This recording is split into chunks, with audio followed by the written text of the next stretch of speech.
Hi everyone, welcome to our webinar it's our seventh COVID-19 government support roundup and questions one. I cannot believe it. We've had seven and we didn't do it for the first 2 weeks. So that's amazing. So 7 weeks of doing this. That's just awesome. I can't believe it at all. But obviously now there's a few changes happening and the potential is that we can go back to work. And we may be able to do that at some point soon. Some of you may already be doing that. So let us know if you are. But the big things this week is Shunak's yesterday really talking about furloughing. But before we do that, I'm just going to just show some figures if I can. So just going to try and show you my PowerPoint again. So here, just on the support so far. So I think it's amazing what they have actually given us so far. I don't know if you can see my screens, guys. I'm hoping you can. I think you can now. Is that correct, Steve? Yeah, brilliant. So here, this is the government support so far. So the loans, I mean, the loans have been awesome. So for a start, the bounce back loans, I know lots of you have already got them. We've got them, and it's mainly just to make sure if we need it in the future. It's also the cheapest money you're ever going to get if you need some investment in your business. So there's 268,000 bounce back loans already, which is 8.3 billion, which is just outstanding. So overall, there's 14 billion of loans. And then of the coronavirus business interruption loans, which the C-bills, which were before this, there's 36,000 of those. The reason there's more of the bounce back is it's easier to get. Those of you who have done it, it's a form online and you get it within a few days, within a week, you should have that. And it's very quick. And it's 20, like I said last week, 25% of your turnover is the max, or is a max, or 50,000, whichever is the lower. And then we've also got the 359 million through the coronavirus large business interruption loan. So that's for larger businesses, very big businesses. So there's a lot more of those as well. But overall, it's pretty impressive, the amount. And then all on the job retention, which is the Furlough Grant. These figures just came out on the 11th of May. So just from the government, but you got 7.5 million workers and almost 1 million businesses. So it's 940,000, I think, or something like that, that actually operating these furloughs. And it's like 10.1 billion are being claimed. I mean, it's unbelievable. I can't fathom the amount, and they're actually extending it now as well, which we'll be talking about. So they're extending it till the end of October 2020. But the current way we're doing it is only going to be until July, where that's the 80% or the 2,500 maximum. And you can, as an employer, top it up. You don't have to. Going forward, they're talking about from August to October that we're actually going to have more of the employer paying. They say more paying, but this might be the contribution, voluntary contribution. So that at the moment, the 20% is voluntary, so we don't have to pay that. But we don't know what the situation will be. We'll find out. But the thoughts are that it'll go down to sort of 60% and maybe 40% in October, just trying to get people back to work. And also there's the ability to do some form of work, and they have something like it in Germany already. So they have a smaller percentage that the government actually pay, but they are able to work some of the time, 10% of the time or something. I'm not sure on the German details 100%. So the idea is they're getting people back to work. I think that was it on the slide. So I'll just stop sharing that. So guys, the big one is the furloughing. We have got some questions on that, so I will go into those. Let me just pull up the questions. If you have got any questions, please do put them in. I think there's some already going through. I mean, there was a question from Mark originally, so I'll just address that, Mark. I've sort of talked about it a little bit here. And nice to meet you walking as well yesterday when I walked to the office to collect post. There was a bit of post there. So as the furlough payment inevitably reduce in the coming months, is it mandatory to make up the difference? And I'll let you answer that, Steve, in more detail. The answer to that at the moment is we don't know.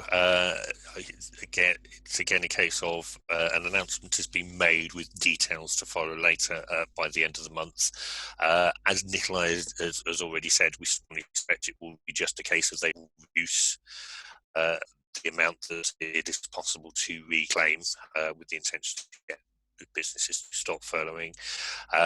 The reduction to 80% already had to be in agreement with employees. So if the furlough does reduce and an employer does not want to make up the difference, either the 20% to maintain the 80% of wages or indeed up to full wages, it's going to be another agreement with employees as far as we know. But further details to arrive by the end of the month. Hopefully we'll get more clarity on that. We doubt that it will be a mandatory requirement for employers to make it up. It will probably simply be a case that employers are able to reclaim less, and how they deal with being able to reclaim less is something they will have to address with their employees. I mean, it is amazing what they've offered, but we have till July. I think in my opinion, I think the big reason for it going to October is the hospitality sector, because pubs, potentially theatres, it's going to be very difficult. Any of those, hairdressers starting up again. I mean, I've just heard in New Zealand today that there's queues outside the door for hairdressers because New Zealand hairdressers have opened up again. Because they seem to be doing okay with it all now. The other one was, can we continue to furlough? And this is just a general question, and then there's a follow-on question from that as well. As things stand, you can continue to furlough. The current arrangement is supposed to run till the end of July, and some form of the arrangement to continue up till October. And if it is you don't have work available for your employees because of the coronavirus, or you're unable to set up an environment where the employees can do their work safely, then really you have to continue furloughing. But as it stands, the scheme is continuing to run as long as it is still appropriate for you to furlough. You can carry on furloughing and doing a reclaim under the scheme, or indeed getting us to do the reclaim on your behalf under the scheme.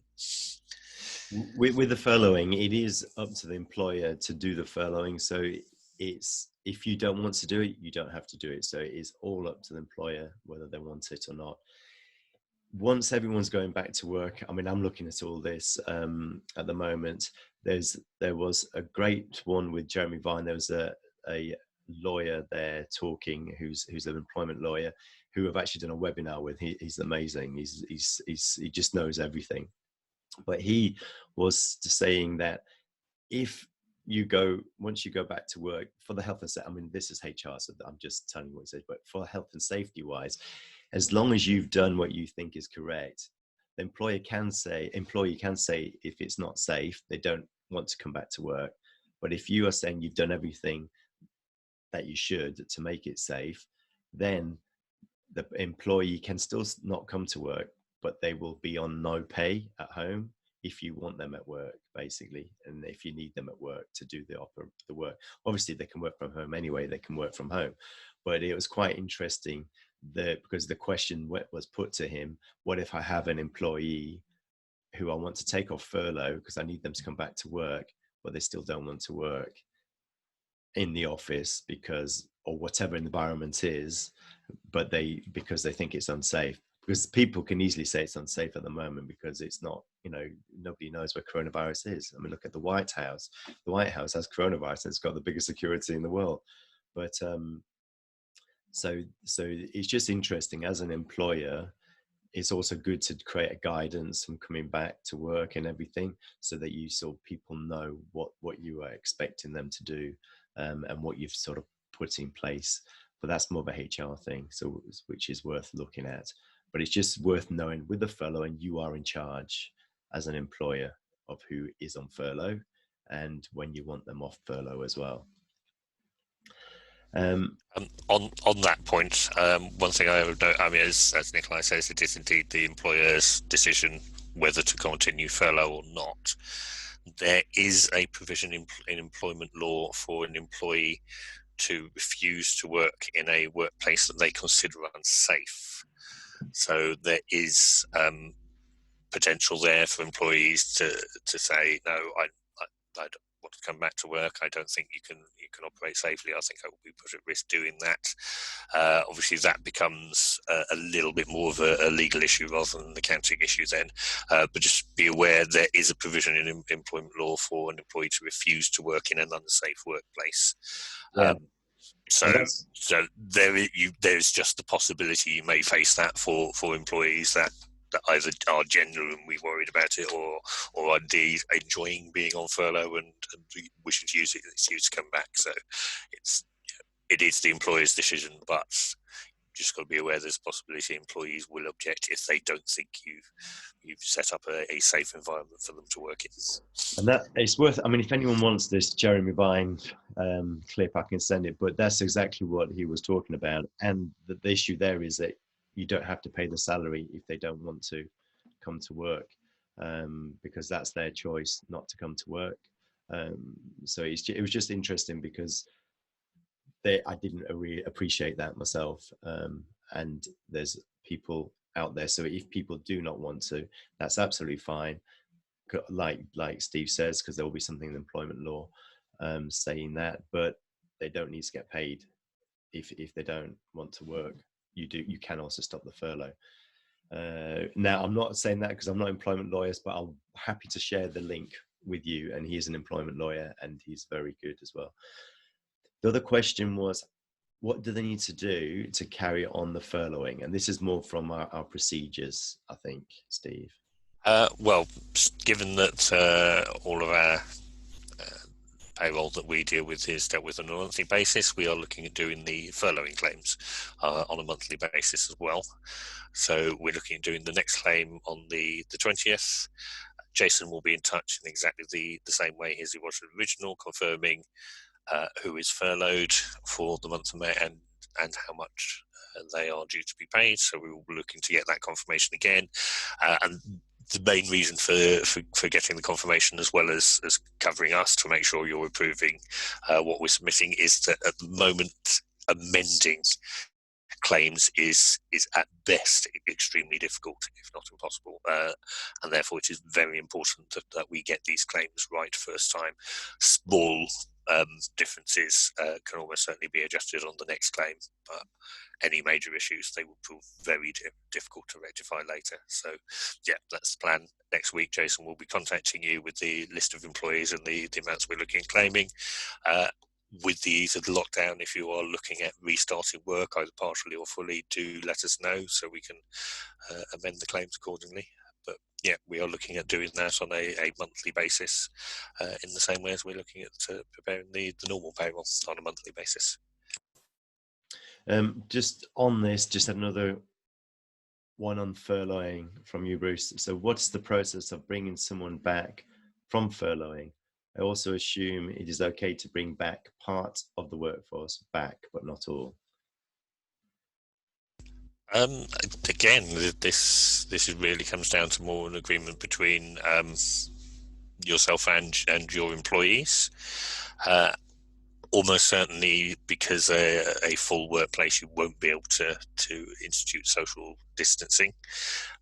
Bringing back the entire workforce at once is likely to be impractical. But it is down to you and your employees. You say, right, we're ready to operate again, and you say which employees you're ready to bring back in. And yes, you just get the agreement with them. I mean, one thing I would say, again, we're still waiting for details on this, is from August, it's possible that part-time working will be available under furlough. At the moment, furlough, it's a flat no working at all position. Our understanding is they are planning to bring in a part-time working situation from August.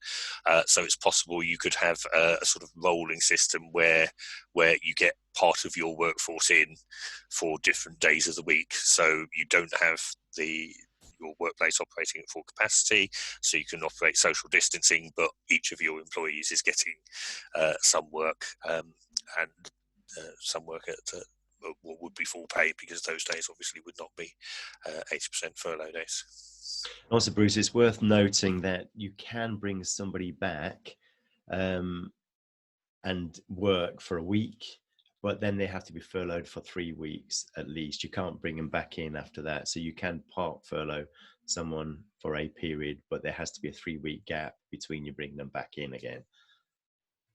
But that's how it's always been from the start.